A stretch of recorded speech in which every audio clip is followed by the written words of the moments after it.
আপনারা তো শুনেছেন বোধহয় এর আগেও এই ধরনের শাহজালাল বিজ্ঞান ও প্রযুক্তি বিশ্ববিদ্যালয়ের আরও একজন টিচারের সাথে সেম একটা আচরণ হয়েছিল, যে কারণে আমরা অত্যন্ত দুঃখ পেয়েছিলাম এবং পরিস্থিতি অনেকটা ঘোলাটে হয়ে গিয়েছিল। এই মুহূর্তে আলহামদুলিল্লাহ ইতিমধ্যে আমরা জানতে পেরেছি যে ছেলেটা এই দুর্ঘটনা ঘটিয়েছে স্যারের সাথে, তার পরিবারের একজন গ্রেফতার হয়েছেন। আমরা তাদের ওই এলাকার যারা মুরব্বিয়ান আছেন তাদের সাথে যোগাযোগ করেছি।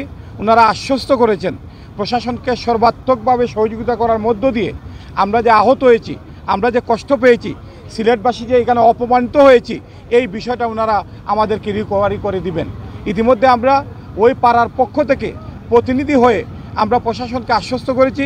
পুলিশ প্রশাসন, আর্মি প্রশাসন, তাদেরকে বলছি যে আমরা দ্রুত চেষ্টা করব ওই এলাকার মুরব্বিয়ানদেরকে সাথে নিয়ে যাতে স্বল্পতম সময়ের মধ্যে ওই ভিকটিম যে এই ঘটনা ঘটিয়েছে, যে ক্লেম পারসন, তাকে যাতে সহসাই পুলিশের হাতে তুলে দেওয়া যায়, আর্মির কাছে তুলে দেওয়া যায়, তাহলে আমাদের এই সমস্যার সমাধান হয়ে যায়। আমাদের মুরব্বিয়ানরা, ওই এলাকার যারা পাড়ার মুরব্বিয়ান আছেন, তারা আমাদেরকে আশ্বস্ত করেছেন। আমরা আশাবাদী যে অল্পতম সময়ের মধ্যে, দ্রুততম সময়ের মধ্যে এই প্রবলেম শেষ হবে ইনশাল্লাহ।